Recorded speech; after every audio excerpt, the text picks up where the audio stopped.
Voilà, mesdames et messieurs, à la suite de mes deux prédécesseurs, je voudrais déjà saluer la communauté musulmane sénégalaise qui fête aujourd'hui Kazu Rajab, exprimer tout mon soutien aux députés qui ont dû être évacués de la salle de l'hémicycle pour permettre que la forfaiture passe et leur dire qu'ils sont la fierté du Sénégal et des Sénégalais.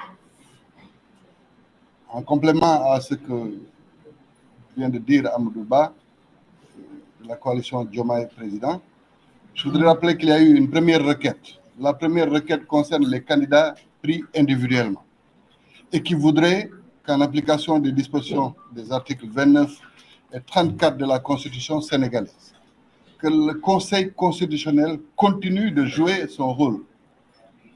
Dans le jargon juridique, le principe de la connaissance acquise a été utilisé, puisqu'il y a eu un discours à la nation du président de la République Macky Sall. Nous avons pris l'extrait de ce discours pour le déposer au Conseil constitutionnel, même si à ce moment-là, le décret abrogeant, donc le précédent décret qui avait convoqué le corps électoral, n'était pas disponible, en tout cas pour les Sénégalais. Donc nous avons demandé au Conseil constitutionnel de continuer à être l'arbitre du jeu électoral comme le prévoient les dispositions légales et réglementaires. Et en même temps, nous lui avons demandé, conformément aux dispositions de l'alinéa 7 de l'article 103, de continuer à jouer son rôle. Et cet alinéa est hyper vital pour la survie du Sénégal. Parce que c'est dans cet alinéa que la forme républicaine de l'État du Sénégal est rendue intangible.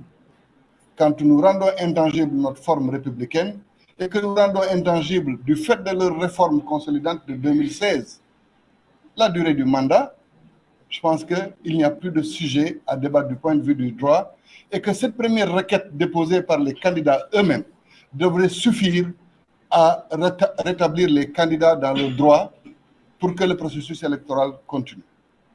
Je rappelle d'ailleurs que cet alinéa découle de leur réforme consolidante de 2016. Pour une petite genèse, le président Macky Sall voulait réduire son mandat. Et il a consulté le Conseil constitutionnel pour lui dire que je voudrais ramener mon mandat de 7 à 5 ans.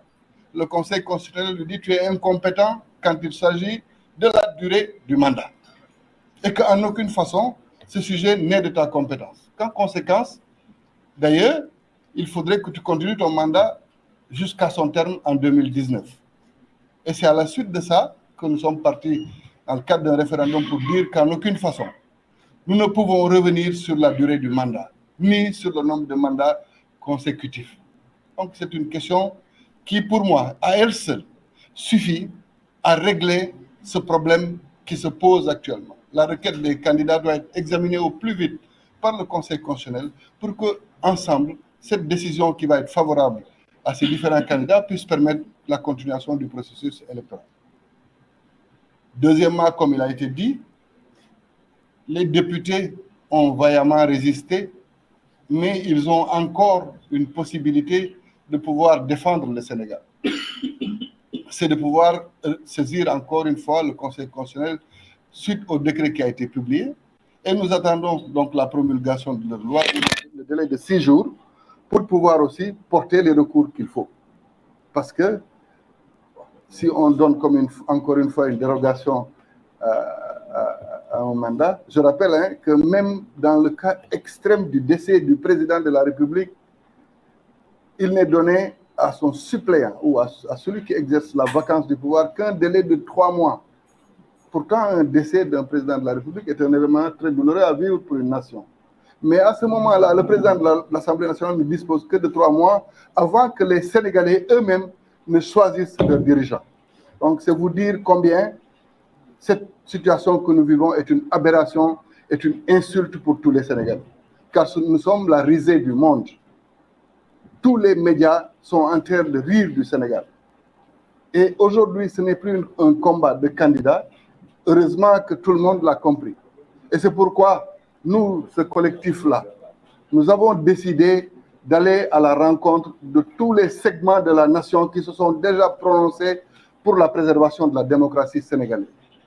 Vous avez dû voir tous les segments des mouvements sociaux, des associations, des autorités religieuses qui ont osé dire la sacralité de la Constitution sénégalaise et que le respect du calendrier électoral est un élément de stabilité de notre nation.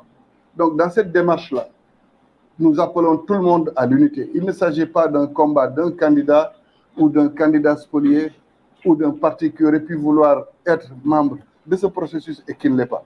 Il s'agit d'une affaire qui concerne tous les Sénégalais et cette crise permet de régler, si elle est réglée comme nous le souhaitons, définitivement toutes les questions des dérives qui peuvent survenir dans l'avenir. Et c'est pourquoi le collectif de la société civile, des différents acteurs de la société civile qui a pu se prononcer, le collectif des candidats spoliés qui s'est déjà prononcé, toutes les organisations syndicales, toutes les centrales syndicales qui se sont prononcées, les associations et les autres mouvements feront l'objet d'une visite de la part de ce collectif pour qu'ensemble, les décisions qui vont être prises pour mobiliser le peuple sénégalais soient des décisions qui émanent de tout le Sénégal au lieu que ce ne soit des décisions qui émanent d'un ou de plusieurs candidats. Voilà ce que je voulais dire.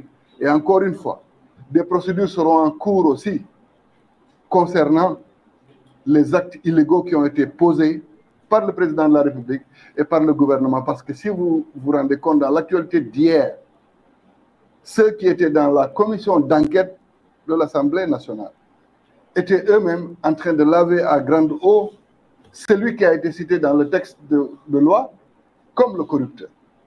C'est cette incohérence, cette incongruité qui montre combien il ne s'agit que d'un jeu politique. Rien d'autre. Vous ne pouvez pas être un accusateur, le lendemain, avant même que vous ne meniez les enquêtes, vous revenez pour dire que celui que vous avez accusé est blanc comme neige et que, naturellement, il reste votre candidat. Si c'est un corrupteur, il ne doit plus rester un candidat. De la même manière qu'il faut refuser à d'autres candidats qui ont la double nationalité la prétention qu'ils puissent diriger le pays. Voilà ce que je voulais dire en ramasser et je laisse la parole à mes collègues suivants. Merci, cher.